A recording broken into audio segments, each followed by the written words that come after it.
Seja muito bem-vindo. Está no ar mais um episódio do programa Bíblia Aberta, sempre na sua companhia, para estudarmos e para debatermos e discutirmos um pouquinho e estudarmos, acima de tudo, a Bíblia, o livro central exatamente deste programa e do nosso estudo. Apenas para recordar que o nosso programa está disponível em várias plataformas. Pode seguir o nosso programa no canal 186 da MEL. Estamos também presentes no YouTube, no canal YouTube, através da Novo Tempo Portugal e também, obviamente, através da rádio na RCS 91.2 na área da Grande Lisboa.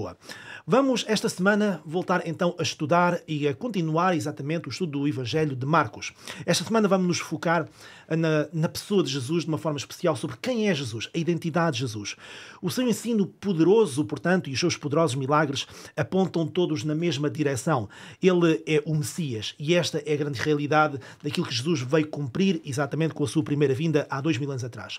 Ora, neste ponto de viragem crucial na narrativa daquilo que Marcos nos diz, Jesus vai perguntar aos discípulos uma pergunta que é absolutamente crucial, não apenas para os discípulos de há 2000 anos atrás, mas também para todos nós, sobre quem é que eles pensam que ele é.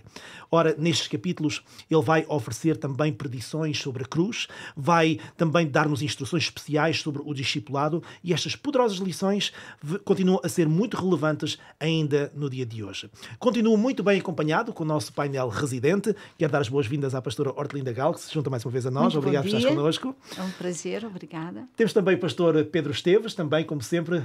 Muito obrigado por estares connosco. Olá, Tiago, obrigado. E hoje temos ainda também o nosso convidado especial, que nos acompanha já nestes dois últimos programas, o pastor António Rodrigues. António, muito obrigado por te juntares a nós Muito também. obrigado também. Ora, muito bem. Vamos, desde já, arrancar então com o nosso estudo. A primeira pergunta hoje vai já aqui para o Pedro. Pedro, nós vamos começar por um diálogo que é muito rico, muito informativo entre Jesus e os discípulos.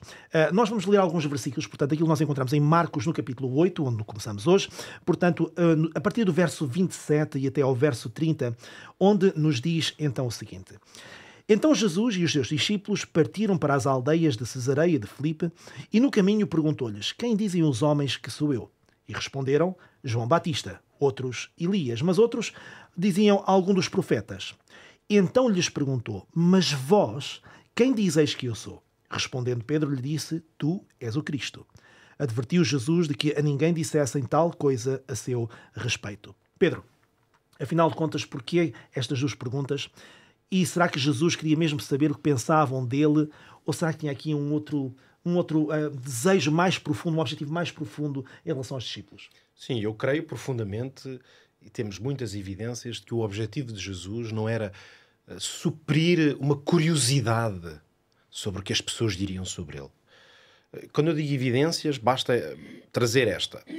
Temos várias passagens nas Escrituras, na vida de Jesus, em que fica evidente, no relato dos apóstolos, que Jesus sabia o que as pessoas pensavam. Fosse por intuição, fosse por revelação. Há mesmo várias passagens em que diz Jesus sabendo o que eles cogitavam, sabendo o que estava no seu coração. Portanto, se Jesus tinha esta capacidade para escrutar o coração das pessoas, não me parece muito razoável pensar que Jesus estivesse quase ali, o que é que será que as pessoas pensam de mim? Como se fosse uma espécie de crise de confiança. Ou que Jesus precisasse de uma confirmação para lhe dar mais autoestima. Exato.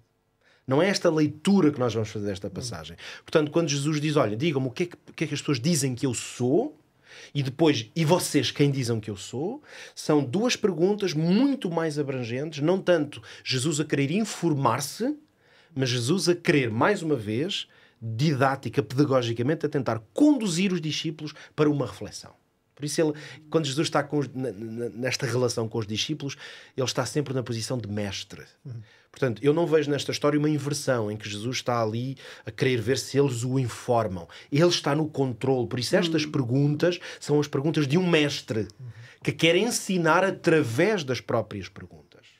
Qual é a lição que o mestre aqui está a ensinar? A minha visão é a seguinte: a imagem que nós temos de Deus é essencial para a construção da nossa identidade como crentes. Por isso é que, tanto para os seus seguidores em geral, como para os discípulos, uma pergunta absolutamente relevante é a imagem que eles têm de Jesus. Porque o que eles vão construir em termos de relação e de visão da fé, o que eles vão construir com Jesus depende de qual é a imagem que têm dele. Porque todo o ser humano se relaciona com Deus na base da imagem que tem dele. Exemplos. Se eu construir, ou me for dada, é por isso que a forma como ensinamos as nossas crianças sobre Deus e a imagem que damos de Deus é essencial para a identidade cristã que elas vão construir. Mas o exemplo que eu quero dar é, se eu construir uma imagem de um Deus que é tirano, a minha fé vai desenvolver-se numa base de medo. E isso, portanto, vai ter implicações até na minha conduta cristã. Ou seja, eu vou-me comportar como cristão com base em medo. Mas a origem desse meu comportamento, dessa minha identidade, é a imagem que eu tenho de Deus. Outro exemplo, este não hipotético, um exemplo real. Durante séculos, nós sabemos bem que a igreja cristã tradicional, histórica, ensinou o povo, o cristianismo em geral, na base de uma visão de um Deus que tem que ser aplacado, é quase uma visão pagã. Aquela ideia de que o inferno é um lugar perigosíssimo que está ali para nos, não é? Como uma prisão. Exato. E depois ali um purgatório que não pode ser um escapatório, um limbo, quer dizer, toda uma estrutura religiosa que fazia com que as pessoas se comportassem na base dessa visão do que é que Deus vai fazer comigo. Daí nós sabemos historicamente as pessoas pagarem para poderem ter perdão dos pecados, que é uma ideia de que Deus, no fundo, é negociável essa relação com Deus. Eu lembro-me daqui há uns episódios atrás que a Hortelinda falava daquela imagem de um Deus mágico, que no fundo é uma imagem oposta a um Deus relacional. Essa ideia de um Deus que eu posso pagar, posso comprar, porque Ele vai fazer coisas consoante os sacrifícios que eu faça, por exemplo. Tudo isto está relacionado com a imagem de Deus. Por isso é que a revelação que nós temos na Bíblia é suficiente, e é isso que nós devíamos, na verdade, procurar na Bíblia. É muito comum ouvir esta ideia, que eu aqui reforço, não é minha, é uma coisa até muito conhecida, de que, na verdade, a Bíblia é uma revelação de Deus. Por isso, de uma forma global, a Bíblia traça-nos uma imagem de quem Deus é. E nós deveríamos ler a Bíblia à procura dessa imagem. Porque quando temos um retrato profundo, sólido, real de quem Deus é, isso vai informar não apenas a relação que temos com Ele, mas também a relação que temos com os outros e a forma como somos cristãos. Uma visão distorcida de Deus altera radicalmente a forma como nós orientamos a nossa vida. Eu acho que a história das religiões tem provado isto.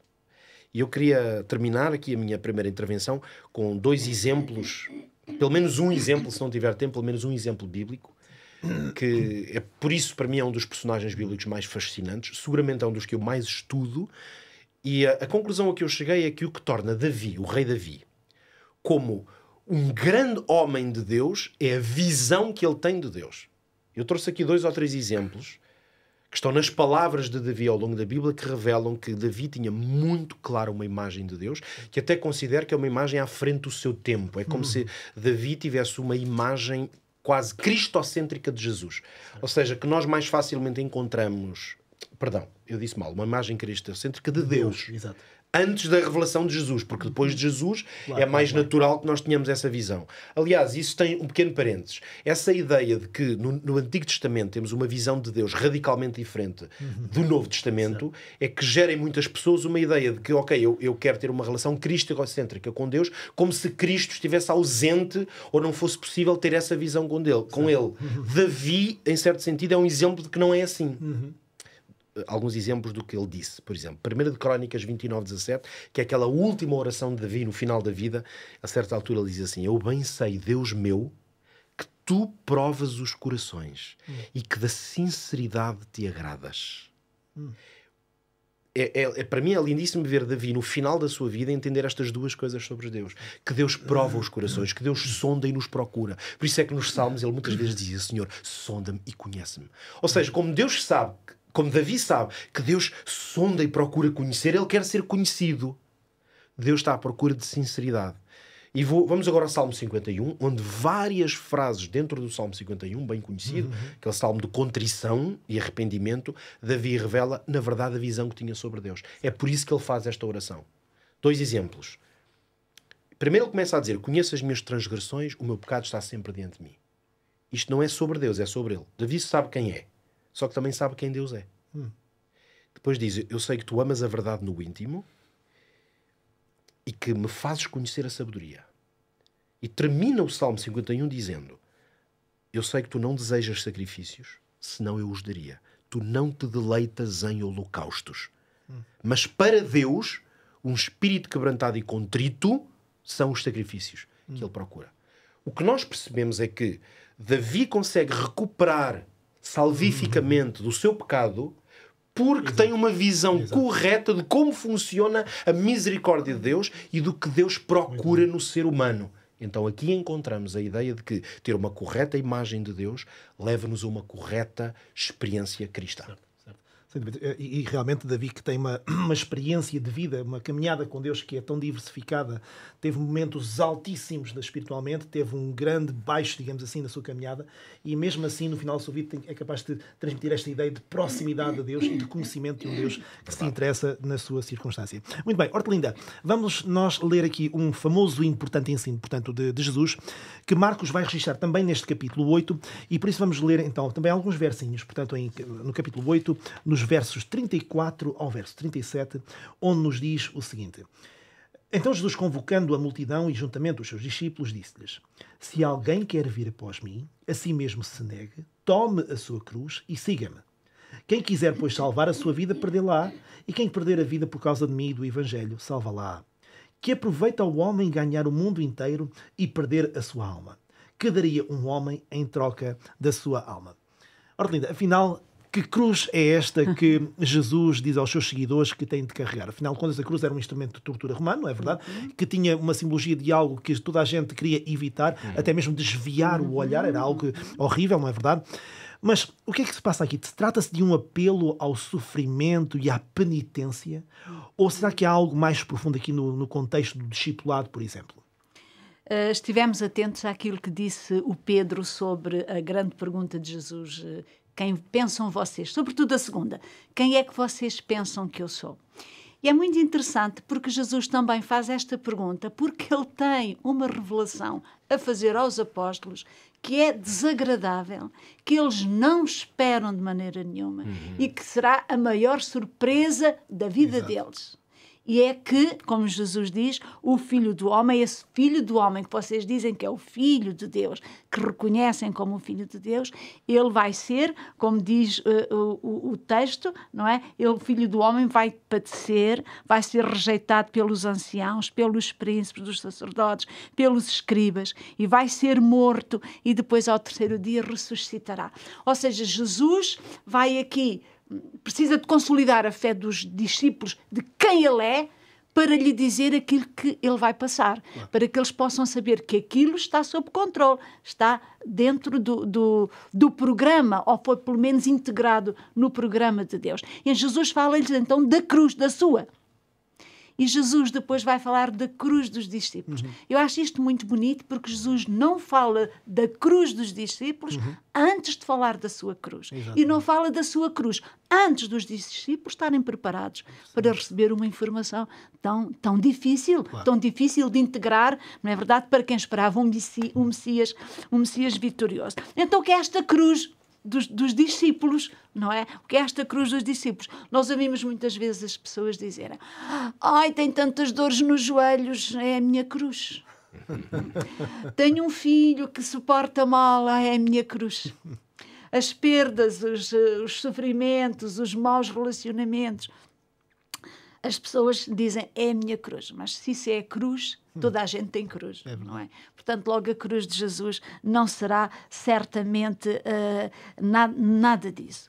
Nós só podemos compreender o que é a nossa cruz realmente à luz daquilo que foi a cruz de Jesus. Porque Jesus vai associar a existência do seu discípulo a ele mesmo. Portanto, o caminho que o discípulo deve seguir é o caminho de Jesus. E é o caminho da cruz. Então, compreendendo o que foi a cruz para Jesus, podemos compreender o que é a nossa cruz. Não tem nada a ver com as dores articulares, nem com os maus relacionamentos, não é? Portanto, a cruz para Jesus, a cruz foi o preço que Jesus pagou por ser quem foi, desempenhar e cumprir a missão que cumpriu e ter cumprido realmente a missão de salvar a humanidade. Portanto, a cruz de Jesus foi a cruz da renúncia a si próprio e foi a cruz onde ele salvou a humanidade, onde ele trabalhou, portanto, pelos homens. Então a cruz tem, poderíamos dizer, estas duas dimensões, claro, a de Jesus e a nossa. A cruz é o lugar onde o discípulo morre. E a cruz é o lugar onde o discípulo serve. Porque isso foi a cruz de Jesus. Quando alguém se converte e decide seguir Jesus, essa pessoa entra em colisão com 3 grandes entidades deste mundo, como Jesus também entrou em colisão com elas. Entra em colisão primeiro consigo próprio. A sua natureza, a sua carne, os seus desejos, aquilo que ele é. E ele vai crucificar isso. A cruz é-lhe dada para que ele se crucifique a ele mesmo, a sua vontade, os seus desejos, os seus interesses, é a renúncia a si próprio. É a experiência que Paulo diz tão bem. Já estou crucificado com Cristo.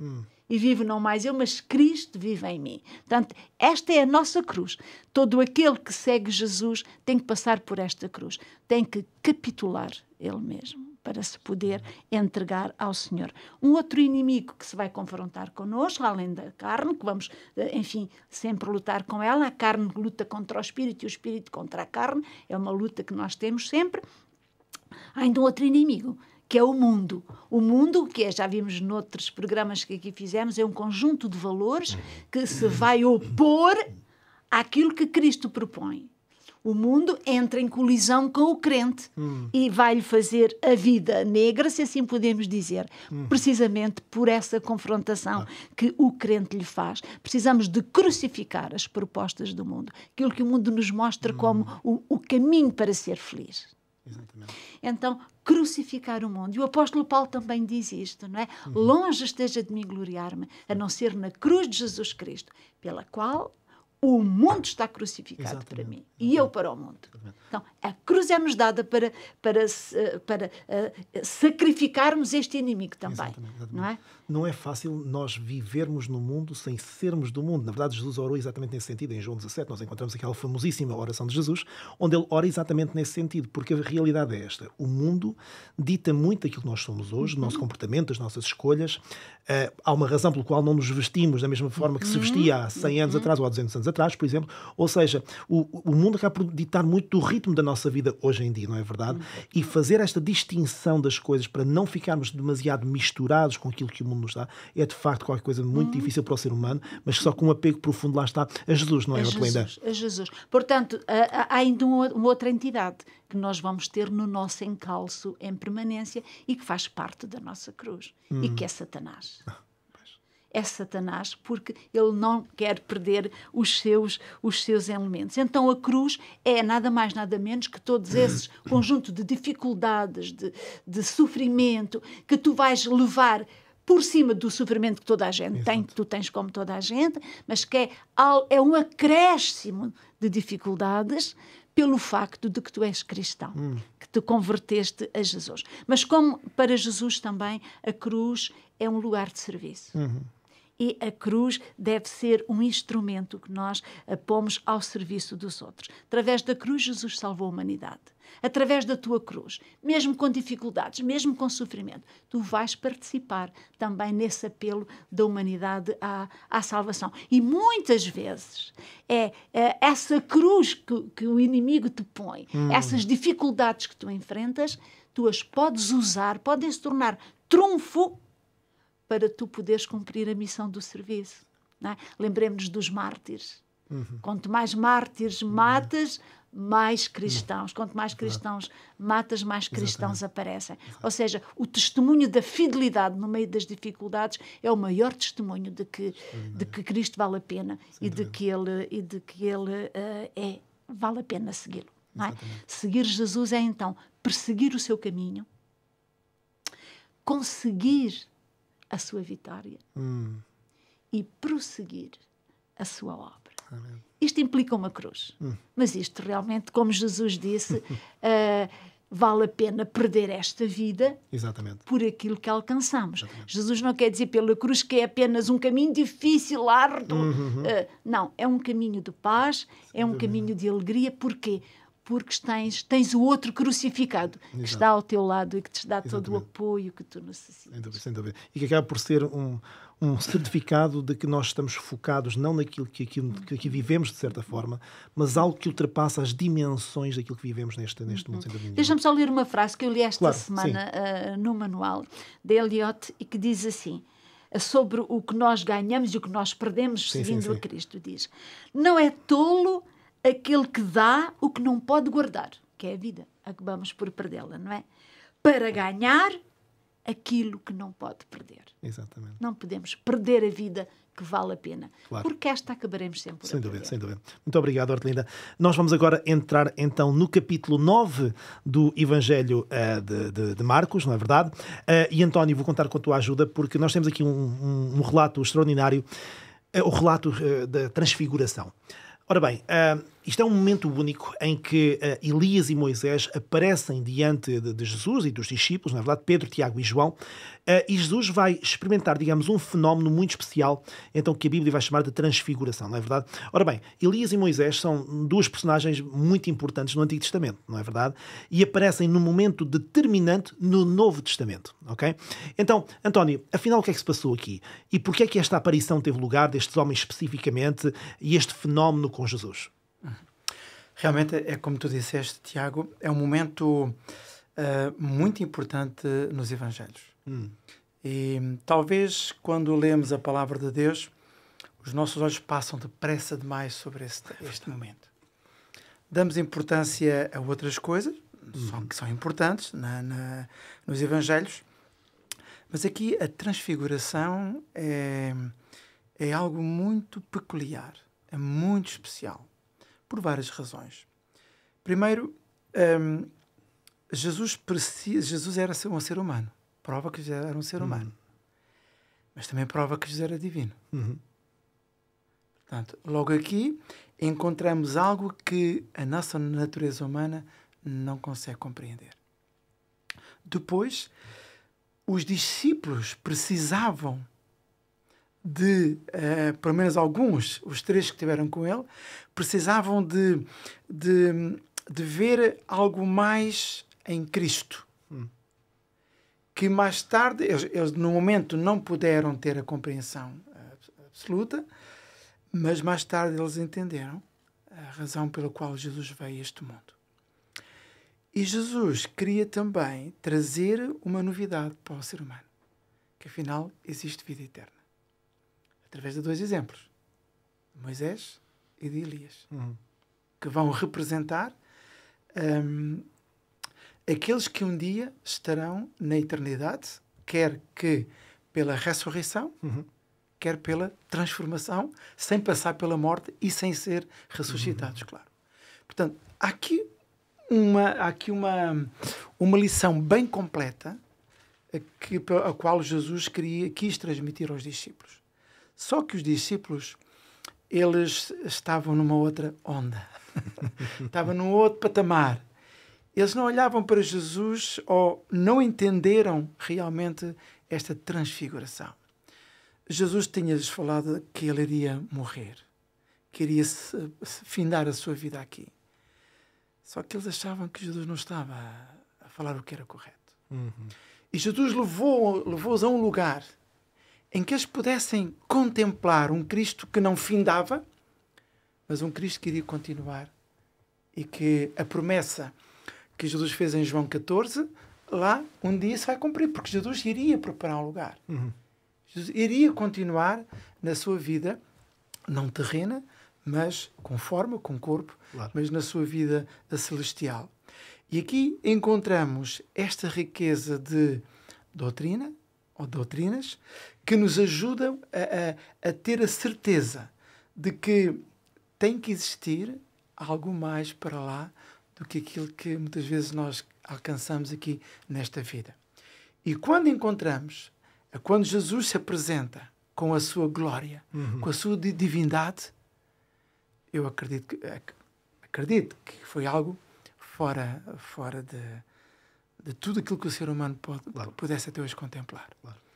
Porque os patriarcas, o caso de Moisés, só viu as costas, digamos, de Deus, não é? aqui os 3 discípulos veem a divindade de Cristo. Vestido ou revestido da sua glória, do seu poder, mas ao mesmo tempo de um ser humano que iria passar pelas dificuldades, Exato. que iria morrer e que iria ascender ao céu e que voltará muito em breve. Ora, aqui está 2 homens especiais, Moisés. Moisés que morreu. Moisés que o inimigo fez o combate, não é? Desenvolveu uma atitude contra Cristo para que ele ficasse com o corpo de Moisés, porque Moisés era um pecador, foi um pecador. Mas Jesus lutou e Jesus trouxe esse ser, demonstrando que todos aqueles que viveram nesta vida e que causaram ou que cometeram pecado, mas que se arrependeram e que morreram em Cristo, um dia vão ser ressuscitados. Elias traz a esperança para aqueles que não devem ser muitos. Biblicamente, nós só temos 2 nomes, o conhecimento de 2 pessoas que não passaram pela morte. Mas também dá esperança a que todos nós hoje possamos procurar uma vida mais íntima, uma vida mais séria, uma vida mais pura com Cristo. Porque alguns de nós poderão não passar pela morte. E na mesma serão transformados, mas irão, juntamente com os que morreram em Cristo, portanto, representando Elias e Moisés, vão encontrar essa glória, vão encontrar esse Cristo glorioso que abriu o véu na terra e que assegura, pelo ato da transfiguração, assegura a continuidade e a eternidade. Exatamente. E que todas as promessas que Jesus fez, nenhuma delas vai deixar de cumprir. Quando nós, por acaso, visitamos Israel e vamos a este lugar, arrepia. Acreditem que arrepia. Já tive o privilégio de lá estar 4 vezes. Pelo menos dizem que foi ali, não é? Exato. Mas é uma sensação muito... Eu ficava junto ao Lago da Galileia. Aquele lago tem uma história muito, muito, muito poderosa. E quando sentamos ali a olhar para o lago e na encosta e abrimos os Evangelhos, parece que estamos a viver exatamente aquilo que Jesus está a contar. Aquilo que Jesus passou. Parece que está a multidão a passar e as pessoas a passarem também. E por isso, cada vez que eu leio este relato, dá-me vontade, claro, de continuar e de acreditar ainda mais naquilo que Jesus mostrou. Ele abriu um bocadinho o véu. Exatamente. Um bocadinho. Exatamente. Para que os discípulos pudessem... Infelizmente, o nosso corpo e o nosso entendimento é corrupto. Temos tendência carnal. Certo. E nós não vemos com os olhos da fé aquilo que devíamos ver. Claro. Porque hoje acreditamos em Deus, mas se amanhã uma coisa corre mal, parece que volta tudo a zero. Exato. Temos que voltar a pedir Tudo ao recomeça Senhor, de novo, não é? Ajuda-me, Senhor, como se Ele nunca nos tivesse ajudado. Claro. Parece como Ele nunca se tivesse revelado na nossa vida. E a transfiguração foi uma revelação divina de Deus. Sem dúvida. Com a certeza de que podemos contar. Exato. E um dia vamos lá estar na vida eterna. Sem dúvida. Assim seja com todos nós. Aliás, é interessante o que disseste, porque sem dúvida que os próprios discípulos não compreenderam profundamente o que estava ali a acontecer. Aqueles 3 que tinham sido selecionados por Jesus para estar ali naquele momento, não é? Aliás, penso que até é por isso que o próprio Pedro acorda já em meio àquela conversa, não é? Com uma proposta que parece um pouco desfasada daquilo que está a acontecer, uma proposta de construir ali 3 tendas, não é verdade? Para que tanto Moisés como Elias e o próprio Jesus pudessem ali acampar juntamente com eles. Enfim, parece de facto que existe muitas vezes este desfazamento entre aquilo que Jesus está a fazer e o próprio pensamento, que é muito mais pequeno, muito mais redutor dos próprios discípulos. Também sentiste isso? Exatamente, mas uma coisa que eu queria também mencionar, aquilo que tu disseste é bem verdade, mas aquilo que a Hortelinda há pouco mencionou sobre a cruz, nesta transfiguração, Jesus mostra a coroa, mas mostra a cruz também. Exatamente. E não há coroa sem a cruz. Exatamente. E os discípulos vão entender, como muitos de nós vamos entender mais tarde, que não podemos passar para a coroa sem passar pela cruz. Muito bem. Muito bem, muito bem. Muito Então bem. Jesus traz este equilíbrio, ou esta forma de se preparar para a vida eterna. Mas ele diz, olha, mas antes do céu, voltemos à realidade. Exatamente. E vamos à cruz. E aquilo É era a realidade. ambivalência do Exatamente. reino. Exatamente, exatamente. Muito bem.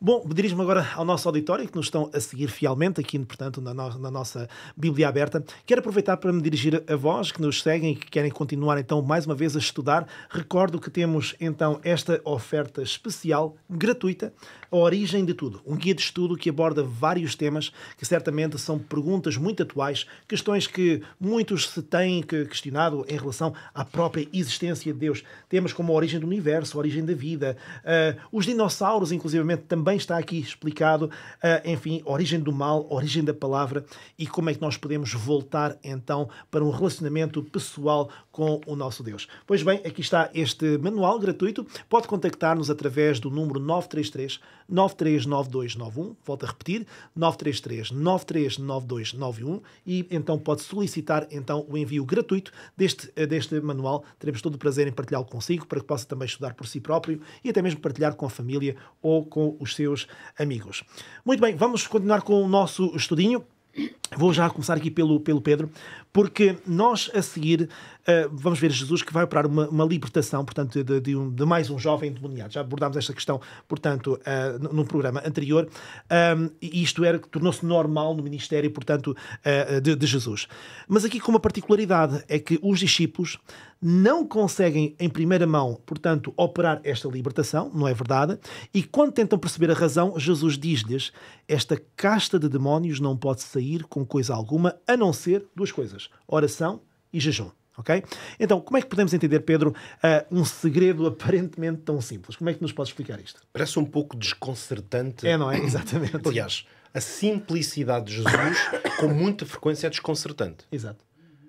Já falámos aqui muito das parábolas, mas em tantos momentos da vida de Jesus há uma aparente simplicidade que é tão profunda que desconcerta um pouco. Aqui eu imagino este cenário, estamos a falar deste confronto com as trevas, com as forças do mal. Os discípulos não conseguem operar essa libertação. A história dá um pouco a indicar que eles ficam provavelmente um pouco envergonhados, não é? Porque Jesus vai-lhe dizer homens de pouca fé, não é? Quando eles vêm... Quando lhe dizem os teus discípulos não conseguiram fazer, portanto, ele parece expor um pouco essa ideia de que ainda há uma grande debilidade e fraqueza, e depois opera com uma palavra o milagre, não é? E então os discípulos dizem que é em privado, portanto, claro, eles em público já não queriam envergonhar-se mais, não é? Mais do que já tinham sido envergonhados, e em privado vêm perguntar-lhe, é quase como quem diz: ok, diz-nos então o que é preciso fazer para nós não voltarmos a passar por uma destas, não é? E lá está, Jesus vem com esta simplicidade. Olha, há momentos e há poderes que são tão tenebrosos que é preciso qualquer coisa de mais poderoso que existe. E então aí agora estaríamos à espera que qual será o segredo infinito. E Jesus diz oração e jejum. Parece uma coisa, oração e jejum. Mas isso, oração e jejum, já todos sabemos o que é. Parece demasiado básico. Exato. Para uma coisa que afinal é tão poderosa. Eu acho que há algumas considerações muito importantes para fazer aqui. 2 ou 3 perguntas-chave na minha leitura para responder globalmente à tua pergunta. Uma pergunta muito importante aqui é porque é que os discípulos não tiveram poder sobre o mal, sobre esta tal casta muito tenebrosa. Certo. Eu vou dar aqui o que me parece ser uma resposta muito plausível, talvez até possa, não digo chocar, mas ser um pouco desconcertante também, mas eu vou provar porque é que vou fazer a seguir uma afirmação um pouco forte. Vou recorrer à afirmação que o próprio Jesus fez numa outra história, está em Mateus 17, quando os fariseus fizeram aquela famosa blasfémia em que acusam Jesus, recordam-se, de expulsar demónios em nome de Belzebu. Terrível blasfémia. Jesus, em vez de ficar atónito com isso, vai, aliás, usar de grande racionalidade para fazer aqueles homens pensar nessa altura, e vai dizer o seguinte: todo o reino dividido contra si mesmo é devastado, e toda a cidade ou casa dividida contra si mesma não subsistirá. E depois usa a lógica para dizer assim: ora bem, vocês acusam-me de eu expulsar demónios satânicos, as forças das trevas, em nome de Belzebu, o príncipe das trevas. Então diz-lhes: se Satanás expulsa Satanás, está dividido contra si mesmo. Então como é que subsistiria o seu reino? Esta lógica indica-nos algumas coisas. A primeira delas é que Satanás não vai expulsar Satanás. Agora vamos trazer esta lógica para uma história que nós estamos a analisar, em que os discípulos não conseguem expulsar demónios. Se aplicarmos a lógica de Jesus a esta história, chegamos a uma conclusão. É de que os discípulos não conseguiam expulsar demónios porque Satanás ainda exercia domínio sobre eles. Porque é essa a lógica. Uma casa dividida não subsiste. Mas Jesus tinha autoridade total sobre os demónios. Porquê? Porque ele estava totalmente possuído pelo Espírito de Deus. Isto não admira muito a ideia de eu dizer assim, os discípulos estavam possuídos. É o que eu estou a dizer. E por isso, de muitas formas, não tinham poder sobre Satanás. Claro, não era aquela possessão, eles não estavam possuídos como aquele jovem, mas Satanás tinha influência sobre eles. Nós vemos isso em muitos momentos na vida dos discípulos. Não é um exercício intelectualmente muito complexo. Os discípulos passavam grande parte do seu tempo a discutir qual deles é que era o maior, qual é que era o melhor, qual é que ia ser maior no reino de Deus. Jesus chegou a dizer aos discípulos de que vocês não sabem de que espírito sois. Quando eles, aliás, Jesus diz isto, quando eles dizem se Jesus quer que eles façam descer fogo do céu para matar os samaritanos. E Jesus diz, então eu vim para salvar e vocês querem matar. E Jesus diz, vocês não sabem de que espírito sois. Noutra ocasião, Jesus diz a Pedro, sai para trás de mim, Satanás. Ou seja, nós percebemos que estes homens, no seu processo ainda de amadurecimento, de muitas formas, muitos domínios e áreas da sua vida, não estavam debaixo da influência do Espírito Santo. Por isso, Satanás tem poder sobre eles, sobre muitos dos seus impulsos, dos seus desejos. Essa cruz de entregar a Deus o que eles são ainda não estava feito. Ora, outra pergunta muito importante é esta. Ok, se é oração e jejum, será que Jesus orou e jejua por este jovem? Nós temos uma prática, temos que ser honestos, a maior parte dos cristãos tem uma prática em que a oração e o jejum fazem-se como uma espécie de resposta, uma reação. Eu próprio já vivi isto muitas vezes na minha prática religiosa, nas igrejas onde ministrei, em que é assim, fica uma pessoa gravemente doente, por exemplo. Então se a situação for mesmo grave, o que é que nós fazemos? Ficamos aflitos e dizemos assim, vamos orar e jejuar. É uma reação. Começamos a fazer vigílias, muitas vezes. Ou seja, começamos numa luta de fazer o quê? Espera aí, o inimigo apareceu, o inimigo está-se a manifestar. Vamos tentar atacar o inimigo. É uma lógica de defesa de última hora. E com frequência, nós crentes, usamos a oração e o jejum como um recurso que está na mala, está escondido, está ali. Quando nós sentimos, temos aqui uma batalha agora nova. Espera, onde é que estão as armas mais poderosas?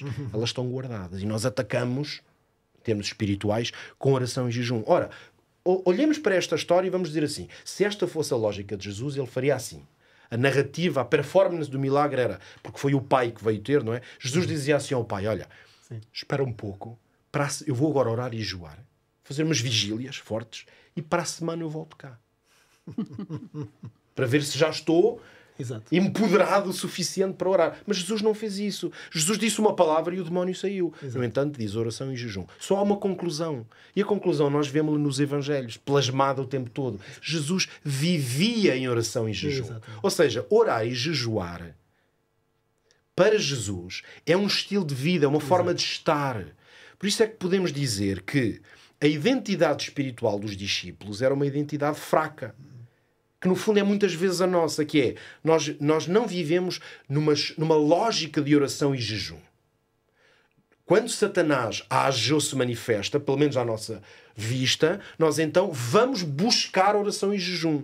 E o resultado é pouco poder. Jesus tem uma forma completamente diferente de abordar isto. Jesus vive em oração e jejum.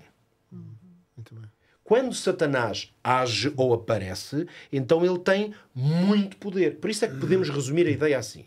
Jejum e oração são instrumentos espirituais de preparação.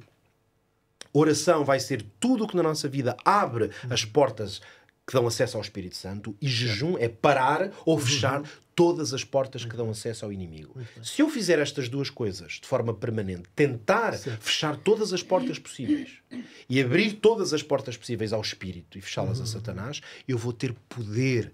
E é exatamente sobre isso, na minha leitura, que Jesus está a falar. É de um estilo de vida espiritual que lhe permite ter poder. Sem dúvida. Muito obrigado, Pedro. Sem dúvida que é uma explicação que nos ajuda a compreender um pouquinho mais inclusivamente sobre a prática do jejum, o seu lugar na nossa vida, não é verdade? E a disponibilidade mental que, na verdade, isso proporciona para que estejamos mais atentos exatamente aos impulsos de Deus na nossa vida para se comunicar a nós e através de nós também, sem dúvida nenhuma. Ora, muito bem. Hortelinda, mais à frente, nós vamos ver que Jesus questiona, portanto, os discípulos, porque sabia que eles tinham estado a discutir, portanto, sobre qual deles era o maior. O Pedro já fez referência a isso, não é verdade?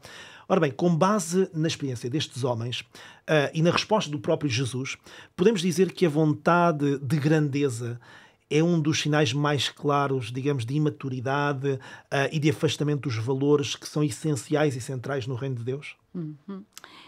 Estava a ouvir o Pedro a falar sobre o poder e a influência que Satanás tem mesmo dentro dos que creem em Deus, e penso que uma das vitórias de Satanás foi de ter conseguido produzir na mente do povo judeu esta ideia do Messias poderoso, vencedor, que viria dominar o mundo, que realmente levaria Israel ao topo de todas as nações, eles dominariam todos. Este era um sentimento e uma expectativa que permeava toda a sociedade de Israel, desde o sumo sacerdote até ao trabalhador rural. Exatamente. Portanto, todos, inclusivamente os discípulos, não é? Eu tenho a certeza que este foi um problema grande que Jesus encontrou, que ele teve que ir demolindo. Vivemos o que é que Jesus faz para demolir isto nos discípulos. Ele precisa de lhe dizer que vai morrer, que vai ser crucificado e tem que contextualizar, tem que criar realmente condições para... E a dificuldade que eles têm em compreender. Jesus diz que ele vai ser crucificado e vai morrer, mas eles discutem pelo caminho qual é que vai ser o maior no reino. Não é no reino de Deus, um reino espiritual. É no reino de Deus que eles pensavam que era aqui, nesta terra. Até eles comparam os seus currículos, não é? Ver qual é o que terá melhores condições para desempenhar aquela pasta ou outra, não é? Porque eles o que querem é ter um lugar de topo, é estar realmente em cima.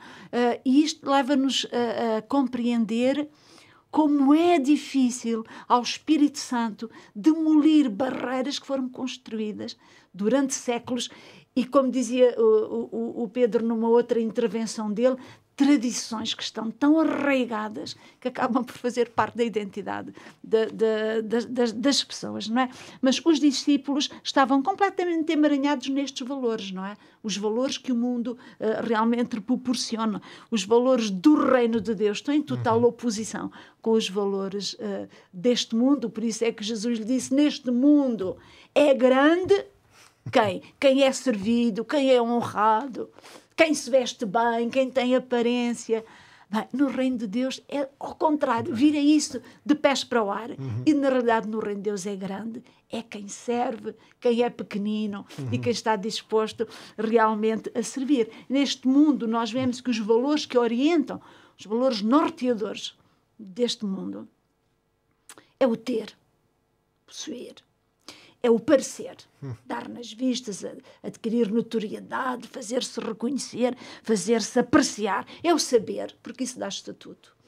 É o conseguir, é o ter êxito. Como nós olhamos para aquelas pessoas que têm êxito, como modelos a seguir, não é verdade? Estar em proeminência, em ascendência. Finalmente é o poder, é ter um poder sobre os outros. Isto são os valores que norteiam a nossa sociedade, que norteavam a sociedade de Jesus, que norteiam o mundo, são sempre os mesmos.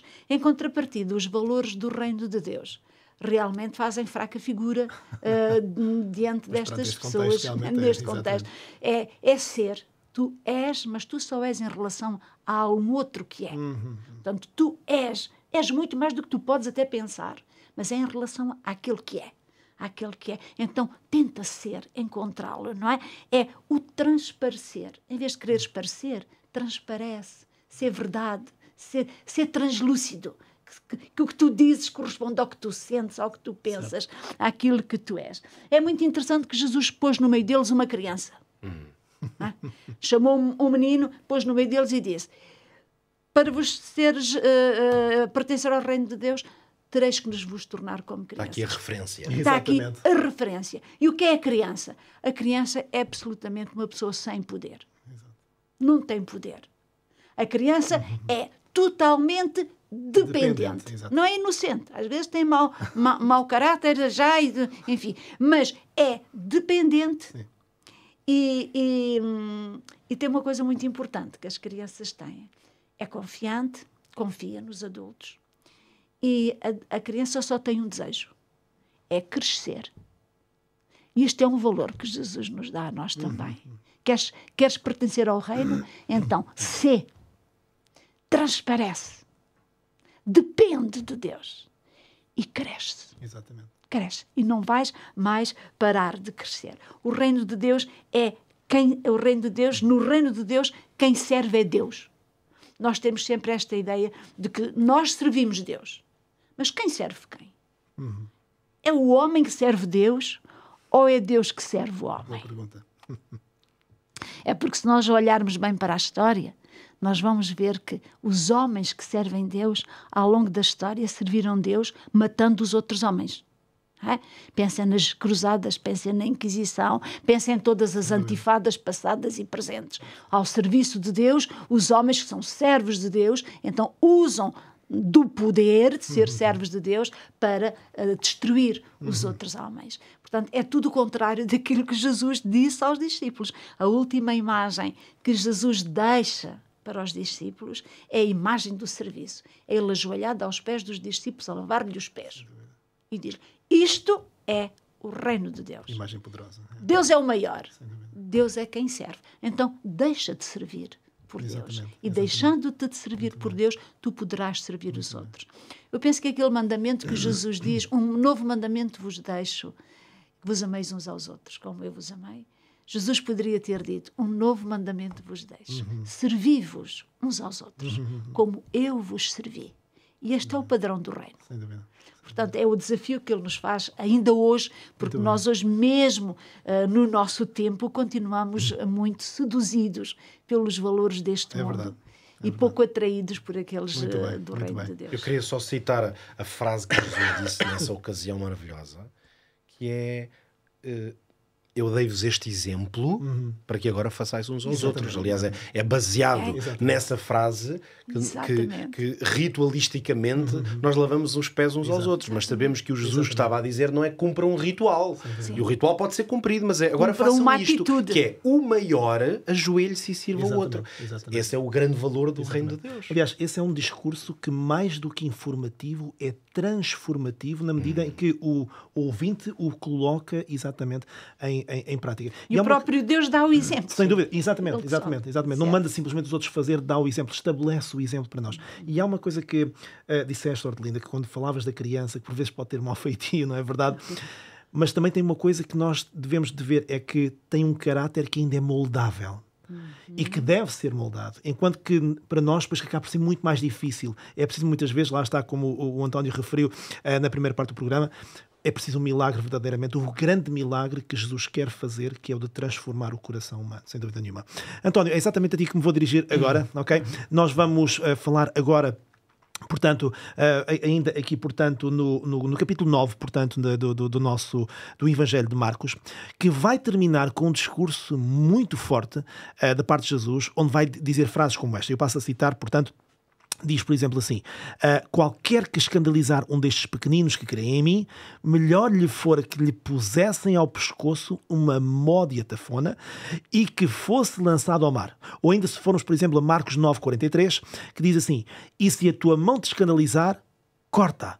Melhor é para ti entrares na vida aleijado do que, tendo duas mãos, ires para o inferno, para o fogo que nunca se apaga. No verso 47 também diz: e se o teu olho te escandalizar, lança-o fora, porque melhor é para ti entrares no reino de Deus com um só olho do que, tendo dois olhos, seres lançado no fogo do inferno. António, estas não são palavras fáceis de digerir, digamos assim, não é verdade? É assim tão difícil sermos cristãos coerentes, não é verdade? E alcançar a vida eterna. E como é que então podemos entender estas palavras? Suspeito que não são literais, digamos assim, mas tu vais nos ajudar a entender. Bom, realmente este é um texto um pouco duro para se ouvir, não é? Sem dúvida, sem dúvida. Porque aqui não fala... As palavras de Cristo são palavras diretas, taxativas, e aqui não há forma de conseguir contornar a situação. Exato. No entanto, se alguém quisesse ser um cristão e tivesse que lhe cortar a perna ou o braço, quantos cristãos teríamos no mundo? Muito poucos. Ou, pelo contrário, ao novo cristão se alicia ao contrário. Tu não tens, mas passas a ter. E aqui parece que Jesus diz, não, tu tens, mas tem que tirar. Mas, claro, não é no sentido literal. Claro. Mas é verdade para que aceitemos Cristo na nossa vida, temos que começar a negar o próprio eu. Temos que começar a perder muita coisa na nossa vida. A cortar muita coisa na nossa vida. Sem dúvida. E talvez aqui, por exemplo, eu e todos estamos aqui, quando damos estudos bíblicos, ensinamos a Bíblia às pessoas, os primeiros estudos bíblicos é um mar de rosas. Jesus perdoa, Jesus te ama, Jesus salva. E as pessoas ficam todas empolgadas porque Jesus dá tudo. Mas a seguir, quando começamos a dizer, bom, mas temos que dar o nosso coração, o nosso tempo, a nossa vida, os nossos bens, as pessoas começam a pensar, não, para esse caminho já não quero ir. Porque eu só estou disposto a receber, não estou disposto a dar. E quando Jesus trabalha, ou menciona estas palavras, Jesus tem um contexto daqueles que fazem o bem, daqueles que o seguem. E aqui é que será talvez o nosso maior problema como cristãos. Quantas vezes como cristãos nós andamos com dificuldade uns com os outros? Ora bem, já está. Quantas vezes criticamos-nos uns aos outros? Aquele pastor não prega bem, ou pensa que é o melhor, ou aquele irmão acha que sabe tudo na Bíblia. E sem querer, ou por querer. Não, quando nós dizemos isso, não pensamos na gravidade das palavras. Quando eu critico alguém, eu não penso, eu só penso, se for um problema, eu peço perdão a Deus e Deus perdoa. Mas o Senhor Jesus está a dizer, bom, o melhor é que fosse lançado, não é? Fosse lançado a um mar com uma pedra pesada para, enfim, que te afogasses, não ficasses lá. Ou seja, nós temos de ter nós, como cristãos, devemos ter um cuidado muito grande com a vida cristã. A vida cristã não é para ser deformada, mas para ser transformada. Eu não me tornei cristão para ser pior do que eu era. Eu não me tornei cristão para ser acusador dos meus irmãos. E o que acontece muitas vezes é que vemos, a Otelinda estava a dizer, as cruzadas iam matar porque achavam que tinham que recuperar a cidade. Exato. É que nem era Cristo, é recuperar a cidade. Porque Jerusalém tem que ser nossa. Pois. E aquilo que muitas vezes fazemos é precisamente escandalizar. Nunca vos aconteceu dizer assim, bom, não esperava que aquela pessoa tivesse feito aquilo. Não esperava. Exato. Nós ficamos escandalizados. Porque se Cristo veio morrer para salvar, quem somos nós para destruir o que Jesus veio fazer? É nesse sentido que Cristo diz. Noutra ocasião ele disse, o melhor é não teres nascido. Não teres nascido. Porque a nossa missão na Terra não é desfazer, destruir as almas que Cristo, com que o Espírito Santo está a trabalhar com elas. E nós, por nosso mau exemplo, pela nossa arrogância, pela nossa hipocrisia, pelos nossos escândalos, podemos destruir a vida de N cristãos que estavam a começar, estavam a seguir, estavam a aprender e de repente um mau exemplo nosso pode ter destruído a vida dessa pessoa. Descredibiliza. Este texto é muito forte porque Jesus também nos quer dizer que o reino deve ter a absoluta prioridade. Sem dúvida. Porque um olho é qualquer coisa de importante para ti. Claro. Uma perna ou uma mão também. Mas o reino tem que ser prioritário e tu podes ter que abdicar de algumas coisas que são tão importantes para ti, Claro. que até podem ser realmente úteis, Sem não é? dúvida, sem dúvida. Mas para dar prioridade ao reino. Claro, Se elas são exatamente. motivo de escândalo ou de Exatamente, queda. exatamente. Por outras palavras, podemos dizer que Jesus aconselha-nos a que, de facto, possamos refletir que vale a pena deixar tudo para trás para o seguir. Meus caros, eu quero agradecer-vos muito pelo estudo de hoje, foi muito profundo, em particular ao pastor António Rodrigues, que se junta hoje pela última vez nesta temporada, vai ter depois a oportunidade também de se juntar a nós nas temporadas. Muito obrigado, António, por teres juntado a nós. E para os nossos ouvintes, nós hoje, na verdade, vimos coisas muito importantes, elementos extraordinários. Para nós, os seguidores de Jesus, são chamados a terem o mesmo propósito que ele tem, ou seja, levar a cruz e segui-lo. Por outro lado, Jesus explica também não apenas o custo do discipulado, mas também o seu grande valor, a diferença que faz na nossa vida e na vida daqueles que estão à nossa volta. E neste paradoxo da fé cristã podemos dizer, sem dúvida nenhuma, que perder a própria vida é verdadeiramente a forma de a achar. Meus caros, mais uma vez, obrigado por terem juntado a nós, apenas para recordar que continuamos com esta oferta, portanto, gratuita para todos aqueles que quiserem então recebê-la. Volto a recordar o nosso número de contacto para poder então solicitar a nossa oferta, que é o Guia de Estudo A Origem de Tudo. Portanto, é o 933-939291. Volto a repetir, tome nota, 933-939291, e podem então solicitar este extraordinário Guia de Estudo, que vai ser sem dúvida uma bênção para si, para os seus, para continuar a estudar estes temas e outros, sem dúvida. E também pode contactar-nos com alguma dúvida, alguma questão que gostasse de ver abordada aqui no nosso programa, que não tivemos tempo de responder. Pode também fazê-lo através desse mesmo contacto. E já sabe, nós continuamos a ter aqui, portanto, sempre o nosso encontro marcado, não é verdade, para podermos continuar a estudar de Bíblia aberta, sem dúvida nenhuma, e a aprofundar exatamente este livro maravilhoso que nos revela a pessoa de Deus. Por isso temos encontro marcado no próximo episódio da Bíblia Aberta. Até lá, fique bem e que Deus o abençoe.